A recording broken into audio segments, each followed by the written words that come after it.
poor connection in lovely Tavistock. So hopefully we're good now.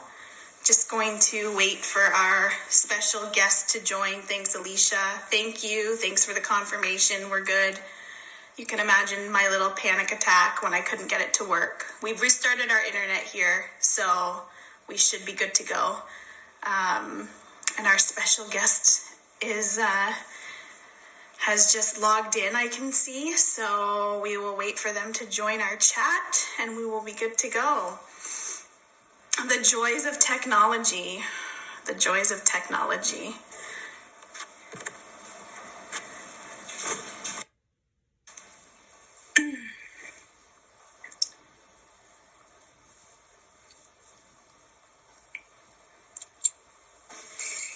Hello. How are you? I'm good, Michael. How are you? Just great. Thank you. Good. I was having some, I'm in Tavistock, Ontario, a small town, so I was having some internet issues out here, so sorry about the delay. No problem. I've been to Tavistock, I think. Oh. That's near Woodstock, right? It is. It is, yeah. Oh, our friend Clive is from there. Okay. Do you know the person that lives right across the road from us, his name is Clive, so wouldn't that be a small world? What's his last name? Actually, we don't know, okay. So, yeah. His last name is Lowry? You don't know what his last name is, and he lives across the road? I thought people in small towns were supposed to, be so friendly. Oh, my gosh. Well, it's a brand new subdivision, so we haven't had a lot of time to, meet our neighbors yet, so we'll get there. But he is a very nice man, so now I'm going to have to find out his last name. So I think you do, for sure. Yeah, definitely. Well, thank you so much for doing this today. We have a lot of people, including myself, that are super excited to talk to you today. Crazy times, I think we can agree. I've been following you very closely on Sick Not Weak, and of course Isolation Nation, which I'm excited to talk to you about kind of at the end. You can talk to me about anything that you want, and let's whenever you're ready to go, I'm ready to go. I wake up ready to go. That's perfect. So I think first and foremost, as you know, and I would know, in the work that we do, we were already kind of battling this mental health crisis. We were already knee deep in it. It was affecting tons of people out there. Now we find ourselves in this pandemic situation. And I think my fear and a lot of people's fear is, what is this going to do, in your opinion, to the mental health crisis that we already were finding ourselves in? I think it's, I won't bother attaching a number, but it's got to, if 10% of the population, and let's go back to, let's say, December 10th of 2019. I just picked that date randomly before anyone had ever heard of COVID-19.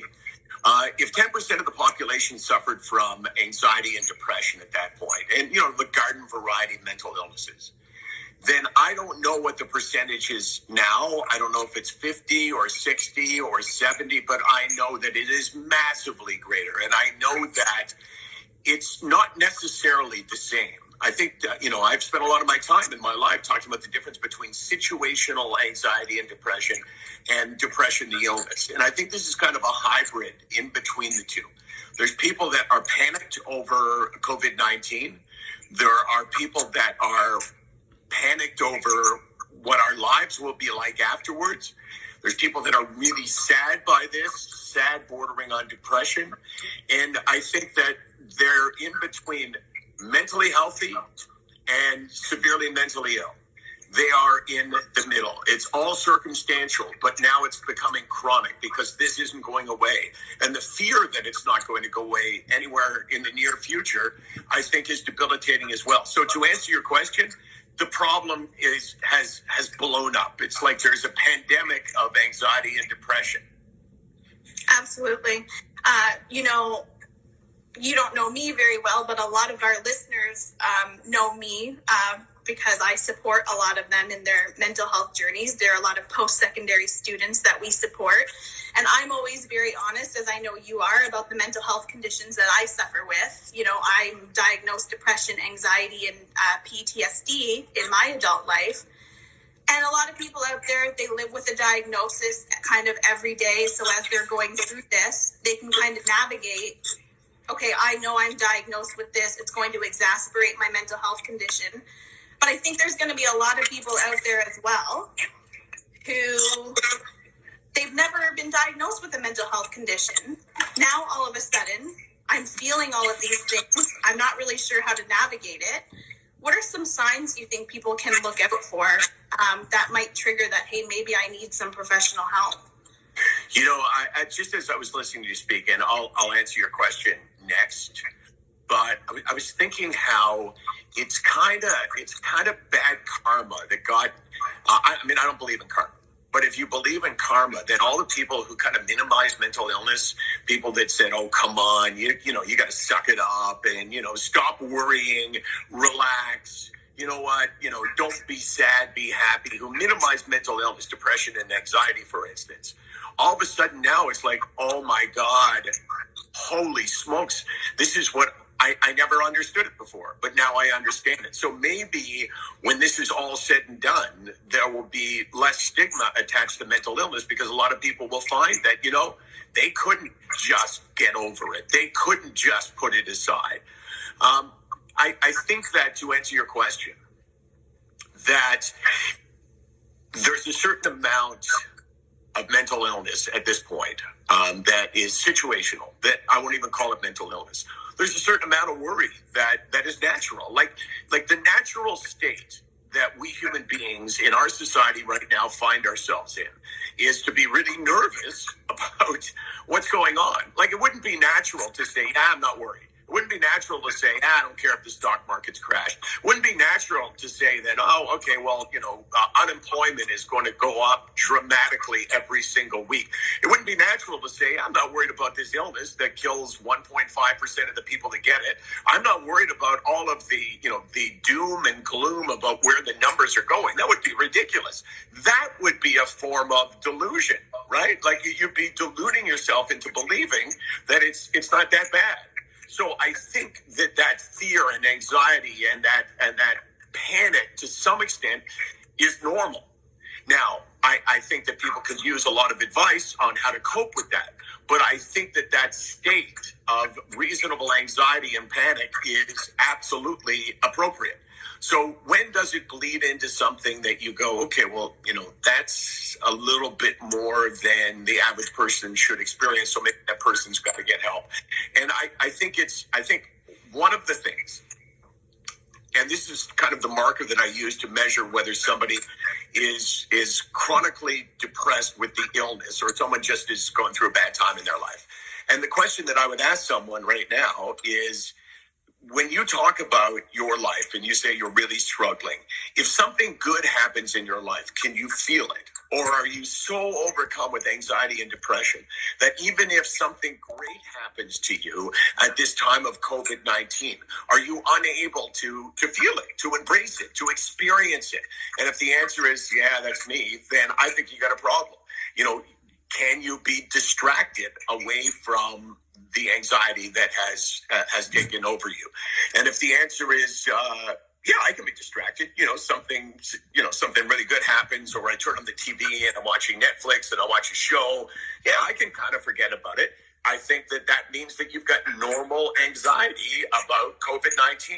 But if you say, no, I'm kind of obsessed with it all the time, it never leaves me, then that to me, has crossed over into something that's not circumstantial now, but something that you need to deal with. Definitely. What would you, if you can think back, Michael, to when you first started noticing things in yourself, what were some of those things that kind of made you think, like, oh, like this is different. Like, I think there's something actually wrong here. I think that the first thing that made, so this is how it evolved for me. And this is a while ago now. This is 20 years ago. And it was one day the recognition that I had turned down an offer to do something that normally I would have thought was great. And I remember saying no, and then I hung up the phone to my friend, and I thought, why did I tell him that I didn't want to go to the screening of this movie for a guest that we had on Off the Record. And I thought, that's not like me. And then I thought about the previous 6 months, all the things that I turned down. Then I thought about the previous 6 months, how I had gone from the most social guy to the least social guy, or at least that was my attempt. I didn't want to do anything. I didn't want to be with people. I looked at my life and I thought, and this hit me all of a sudden. Oh my God, I'm gone. I've disappeared. I've been replaced by somebody else. And I don't like this person, and I don't want to be this person. And it was at that point that I realized that I had changed, and that depression had changed me.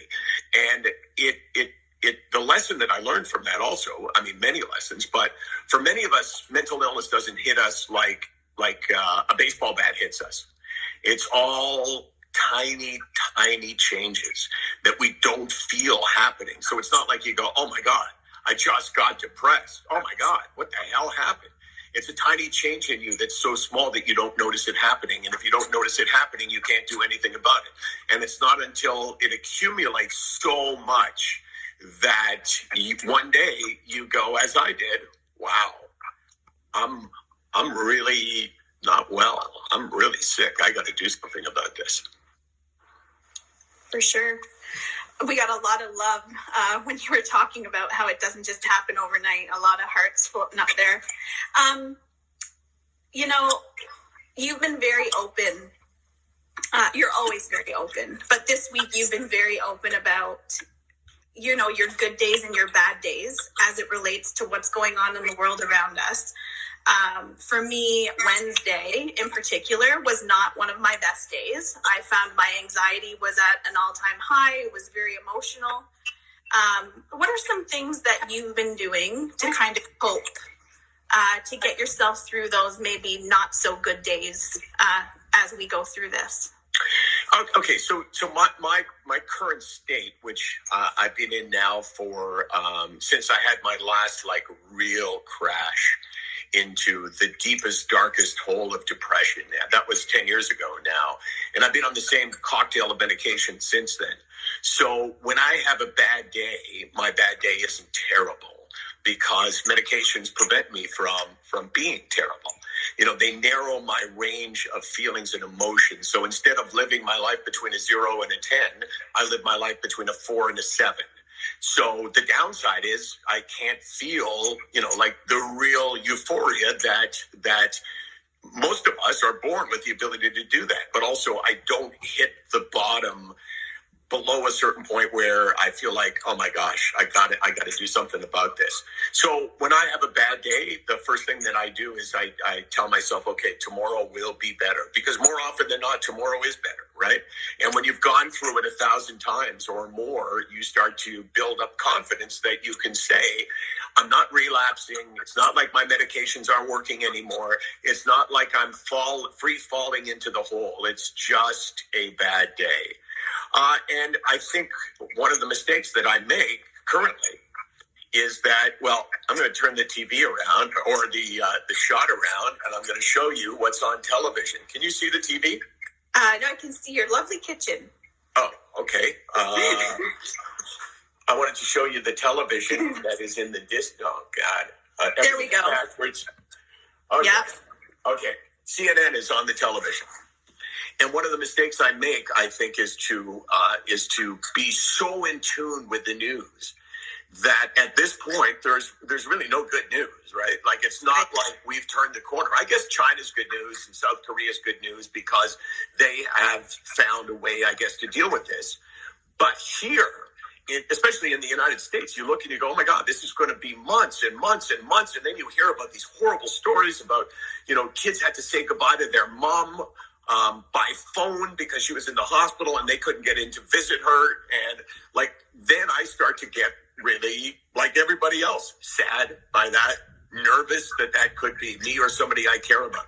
So I think that, for me, one of the most important things is to remove myself from the daily, hourly, minutely, I know that's not a word, but I just couldn't think of what else to use. I got to remove myself from that. So there's things that I know I need to do. but mostly I just ride it out. Right. Yeah. I mean, that's usually all we can do, right? And like you said, hope and have confidence that tomorrow will be better. Right. And that's why you have to, if you're somebody who's been through the kinds of things that I've been through, where you have had a lot of experience having a bad day, and then whether it's the next day or the day after getting better, or in my case, sometimes it's a bad 2 hours, and it can pass at the end of 2 hours.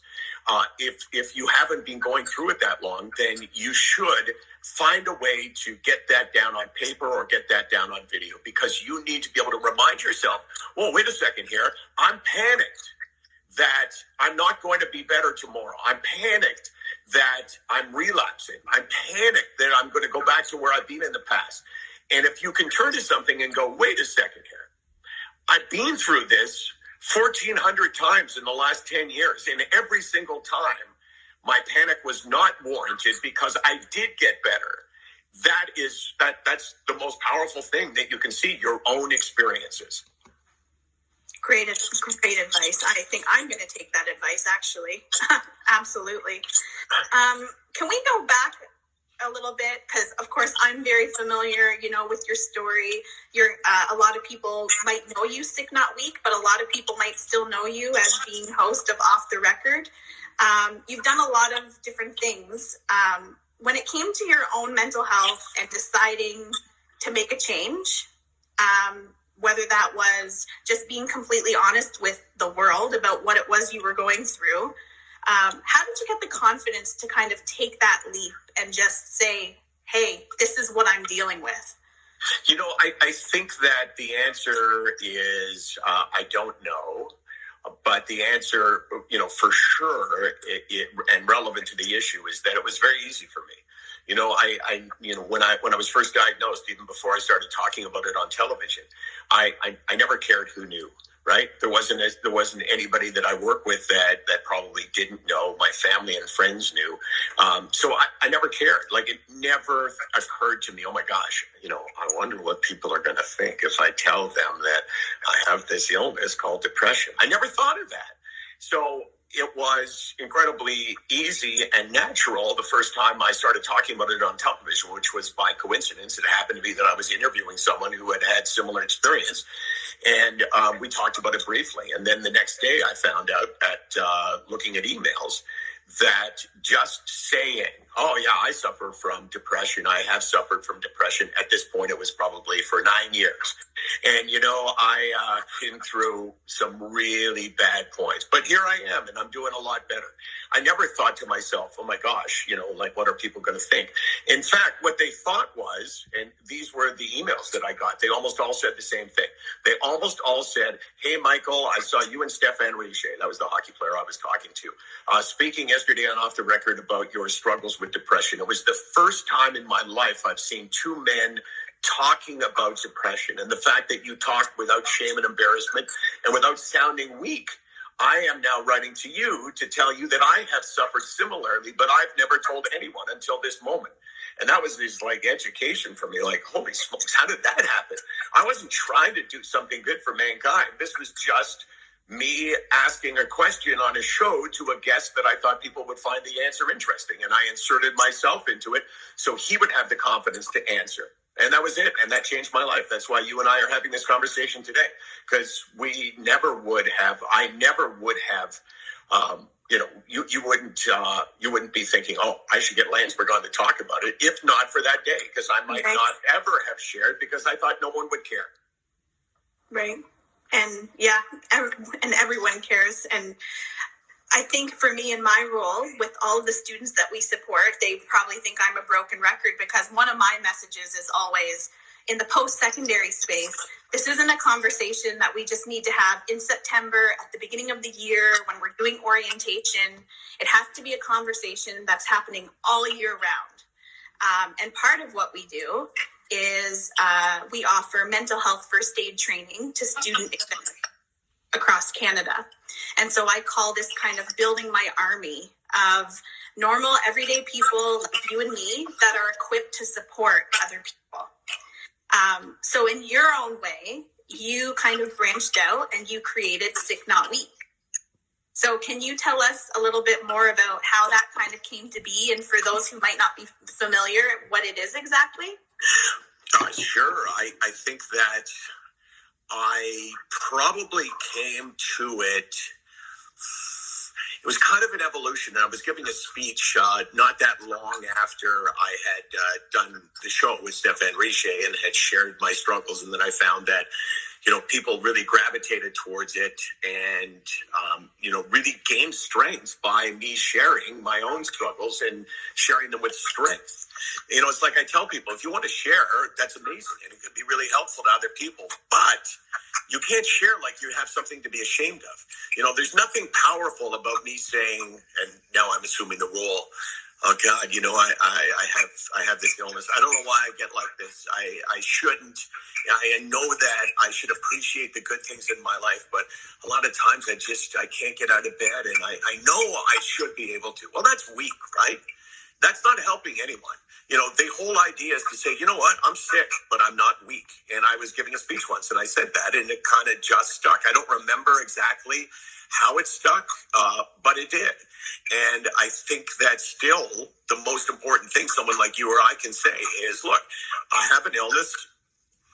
It's really affected me. I mean, this is one of the things I speak about is I say, I know why people take their own lives. I understood it on a day about 10 years ago in a hotel room in Montreal. And often I say Marriott Hotel Room 521, November the 24th, 2008, 4 a.m. in the morning. I'm sitting on the edge of my bed and I go, wow, I get it. I understand why people take their lives. Not because I wanted to die and not because I was a threat to myself, but I was in so much pain that the idea of having to live through the next day and fight through it and try to be something that I couldn't be and didn't want to be was way more frightening to me than dying. So I don't mind saying that. I'm on medication and will be probably the rest of my life. But here's the payoff to all of that. I'm not ashamed. I'm not embarrassed. And I'm sure not weak. And that's how Sick Not Weak came up. Sick Not Weak is kind of a statement. I'm sick, not weak. It's kind of a show of strength. I'm sick, but I'm not weak. It's kind of a rally cry. It's kind of a million different things. And it's a sentence that if you just say it to people, then you're kind of making a statement. And I learned the value of sharing. I learned the value of sharing with strength. And I learned that what people need to understand more than anything is that mental illnesses like depression and anxiety are sicknesses, not weaknesses. And they are sicknesses just like any other sickness you can name. But there's this stigma that surrounds it, mostly because we can't prove it. I can't prove to you that I have this illness, right? I can't show you an x-ray. I can't show you a biopsy. I can't show you any physical proof of it. So people wonder, is it real? Is it that bad? Can he get over it? So I think that in a lot of ways, Sick Not Weak evolved out of what I saw as, without consciously thinking to myself, okay, what do we have to do here? I just kind of fell into it by experiencing it enough and being around enough people and sharing. Then one day I kind of found out that, okay, this is our game plan. This is what we have to do. And this is where it's needed. Mm-hmm. Mm-hmm. So you have a huge Facebook following, which is where I personally tune into your daily Lands blog every day. And from that, you have this week launched Isolation Nation. So can you tell our viewers a little bit about that? You've had some great guests so far. This has been an amazing 10 days for me. And it's almost like what I'm going to say, I kind of feel guilty about, but what the hell? The last 10 days since we started talking about doing this, talking about creating basically a talk show that would run every day, Monday to Friday, and eventually probably 7 days a week. The fact that we would have different guests from different worlds on, the fact that we would have professionals, the fact that we would do all of this on social media was a massive undertaking, which we're probably still only 50% of the way there. But having said that, it was so exciting and so stimulating and so challenging and so overall encompassing that the last 10 days of my life have been really, really good. Sorry for saying that. Yes. Because I've had this challenge, because this is how I'm wired, and because it's like everything in my life has led me to be in this position. I'm working with Casey, my daughter, so that brings me a huge amount of joy. I'm working with a guy that I worked with for years who used to produce a show that I hosted. So like we have this sort of gang that's all together. And it's been a great experience. So every day at 5:00, we do this thing called Isolation Nation. And the idea is to welcome into sort of the fold all of the newcomers to the idea of anxiety and depression, and probably throw in OCD as well. The idea that you got to wash your hands and that you can't touch things. I mean, that's a good idea until you become obsessed with it. Then it's not so good. So there's this whole bunch that we talked about off the top of this interview, a whole bunch of people who are now new to this. So now, instead of our market being 10% of the population, our market is probably closer to 100% of the population.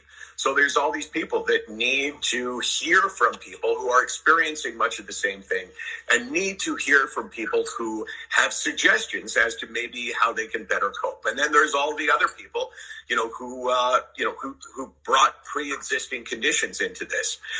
And those people need to hear, just like they did 6 months ago. Whoa, that's my phone, but you know what? It's not for me. You know how I knew it wasn't for me? Not the call display, but I haven't got a call on my landline at home for at least 5 years. So I'm pretty sure that it wasn't. So there's all these people who had pre-existing conditions who need to be around others who understand them. And, the first show, I've decided that, have all these little sayings that I've kind of invented over probably the last 4 years, 5 years. Little sayings that I put on Twitter. And, they tend to be really portable. And I think being portable is great. Case, you want to grab that?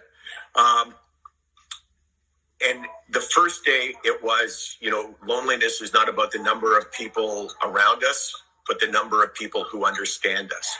So you can be, no one's in a big crowd now, but if you can be at a wedding with 300 people, and you can feel like the loneliest person on the planet, and yet you can turn on, you can go to Facebook, or you can go to Instagram or Twitter and watch me and somebody else talking and realize, my God, those people understand me, and not feel lonely. So it's that is so needed for people to feel understood, and to feel like, oh my gosh, I'm not alone. Even though I'm sitting alone, even though I'm isolated, I'm not alone. At least someone understands me.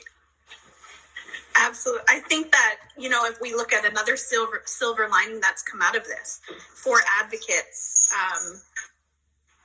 we always find a way. We always find a way to still reach people, and recognize that, for so long, social media has got such a bad rap, but now it's all we have, and we're using it to our fullest. I've started doing it, having you on here is just a way to reach students across Canada. They're facing a lot of uncertainty, just like everybody else. And so the more that we can do to just reach out, let people know they're not alone. Social distancing doesn't mean you're alone. One of our viewers has just said stuck at home, but not alone. And it's so, so true. I think just, Michael, if you have any, this has been amazing. Thank you so much for taking the time. If you have any final thoughts for those listening, final advice, I'm sure everyone would love to hear it.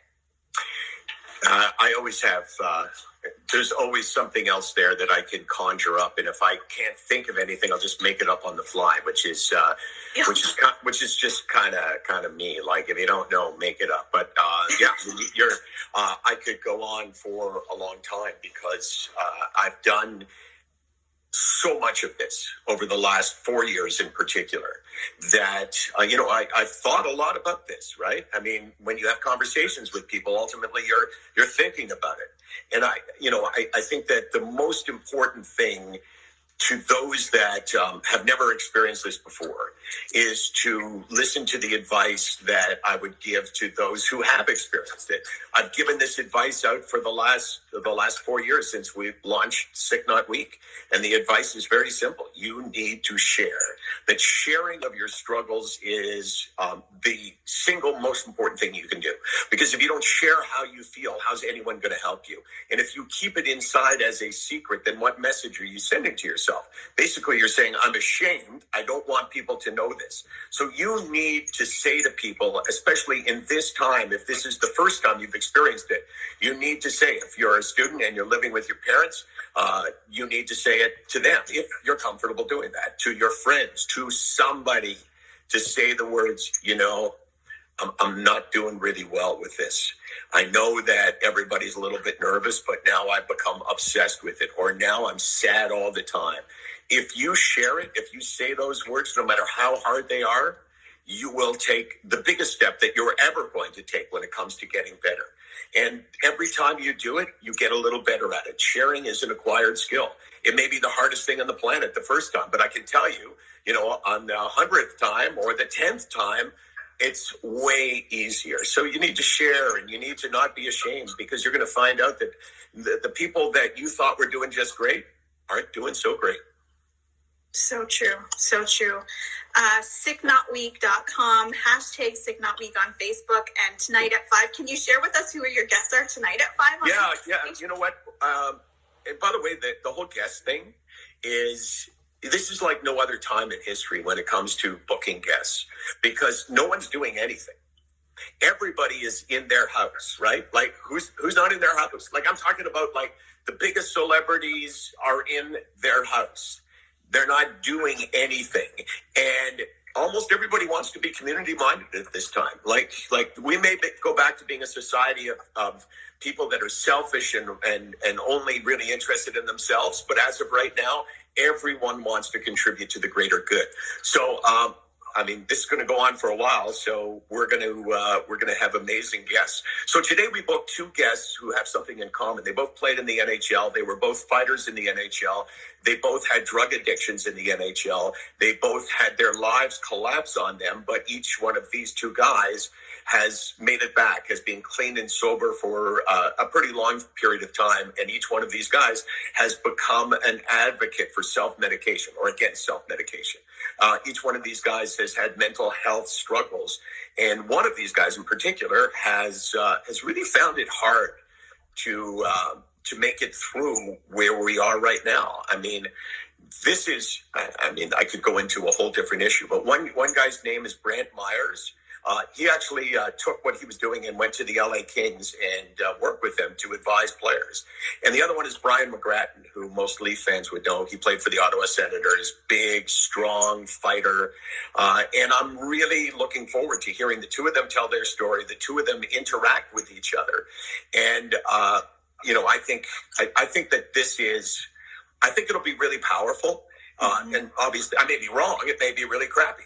But I am not much of a promoter. I'm just like, I can't be anything but honest. I think today will be great. Awesome. Well, we can't wait to tune in. Thank you again, Michael, so much. Really can't thank you enough. Thanks to Casey for helping me set this up. She has told me she's your tech guru, so I appreciate that. Yeah, we actually, Kate, you said you're the tech guru? I didn't say guru. I said I help because you're useless with technology. Did you hear that? There's a big difference between it's a good point. you and me. It's a good point. By comparison, she is a tech guru. So yeah, it was my pleasure. You don't have to thank me because you've given me a platform to share. This is what I do with half my life is share, to try to make a difference to somebody else, and to try to use. I call it purpose to pain. So this is my chance to put a purpose to the crap that I've had in my life. And it's a good way to deal, if you talk about your illness as an entity, it's a good way to deal it a blow. It's a bit of payback, right? Hey, depression, you know what you did to me? Well, I'm going to make it sure that you don't do the same thing to other people in the same way. Absolutely. Oh, absolutely. To everyone listening, we made it to another Friday. we're in this together. Always remember our My Wellness schools. You're not alone. All of you, you're not alone. Reach out. We're here for you. I can't thank you all enough for tuning in. Michael, full disclosure, some people were tuning in just to see how I handled my fangirl, getting to talk to you, advocate to advocate. So I appreciate it very much. Well, then I would be fanboy, right? Because if it's advocate to advocate, it works in both directions. Do you remember the Brady Bunch, the show? Absolutely. Okay, I feel like we're a Brady Bunch because you on the phone that I have here, you are up there. Yes. Am I looking in the right direction? You are. And, Okay. yeah, and you're below me. Yeah. So just remember these wise words. Here's a story about a man named Brady. I'm done. Thank you. Oh, we appreciate it. All right, everyone, have a great weekend. We'll see you next week. Michael, have a great weekend, and we'll see you tonight on Isolation Nation. Thank you. Hey, thank you so much. Okay. This was great. Great questions. Really well done. Oh, I really appreciate that, Michael. Okay. Thank you so Let's much. keep in touch. For See sure. ya. Okay, bye.